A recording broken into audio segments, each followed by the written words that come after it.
Hello again, everyone. Edwin Learnard back once again. In this YouTube NFL prediction segment, I'm going to be giving you my preview, predictions, and analysis for the 2015 NFC East Division. Well, don't be flabbergasted or in a state of shock, people. I'm going to take the Philadelphia Eagles for first place. They added running back DeMarco Murray, as many of you may know, and to an already explosive offense. The team was fifth in total offense last season, and they were third in scoring offense, so they might even be better this season with DeMarco Murray. They averaged 29.6 points per game. However, they were 28th in total defense and 22nd in scoring defense, 25.0 points per game average. Now, linebacker Connor Barwin will return. He was fourth in sacks in 2014 with 14. He was tied, actually, but 14.5, I'm sorry. And the team was 21st in pass defense, and for them, I mean, they could win the division. I don't know how much further they'll go beyond that. They're going to have sporadic Mark Sanchez as their backup quarterback. Many of you may have remembered that I nicknamed him the interception machine last year, and for good reason. But there are a lot worse quarterbacks than him. I look at him kind of like a mediocre quarterback, and he may be adequate, but he's just nothing stupendous, even for the backup position, I don't think. Now, second place, I'm going to go with the Dallas Cowboys.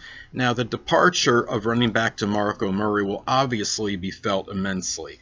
And no team has won consecutive NFC East titles since the Eagles did back in 2003 and 2004. I don't anticipate it to happen this season.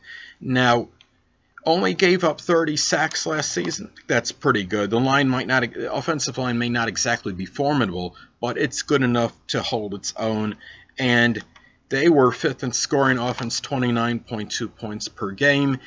You might expect a little decline with the absence of DeMarco Murray, but it's still going to be good to be competitive, and I see them challenging the Philadelphia Eagles for the division title in the NFC East. Now, another thing, too, is they lost linebacker Bruce Carter, and this could be a significant loss for the team. This team was also another thing I want to touch up on, talking about DeMarco Murray. The team was number 2 in rushing yards per game with 147.1 per game average. If they could still average even about 120, this team I think will still be competitive, may still win the division. I still like the Eagles. It seems like more people, is there a consensus I think that thinks Dallas is going to win the division? Well, I'm still going to go with the Eagles on this. And anyway, for third place, my New York Giants. Well, at least you know I'm objective with this, and I'm not picking the Giants for first place, even though I am a strong New York Giants fan. Now, Eli Manning showed some resiliency last season. The team wound up being 7th in passing yards last season, 4,272.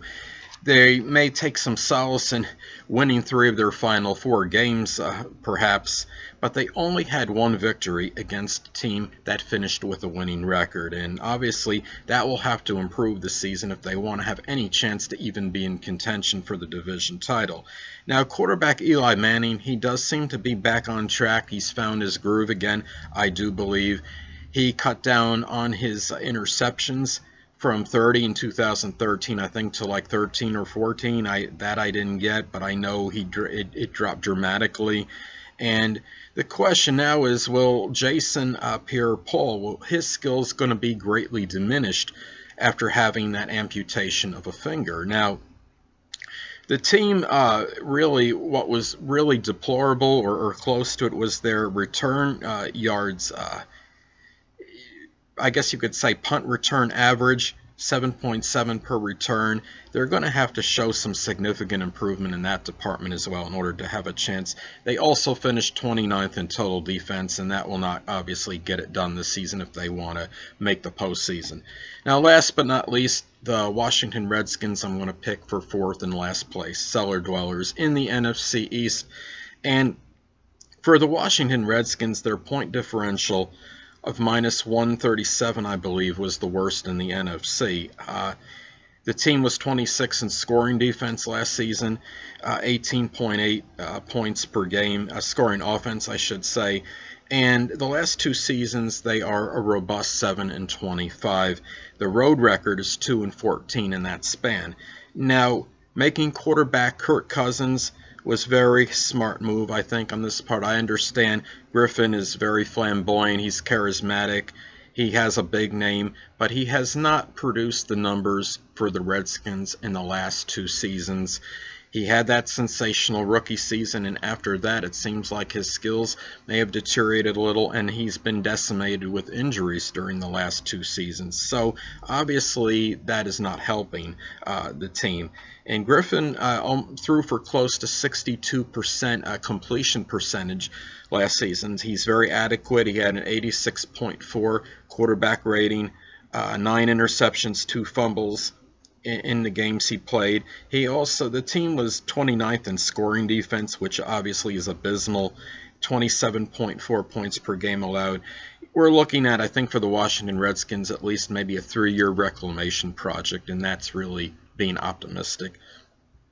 Anyway, people, that'll conclude this YouTube NFL prediction segment for the 2015 NFC East Preview, and stay tuned next time, where I will be giving you my preview for the 2015 NFC North. And until next time, people, Edwin Learnard saying stay well.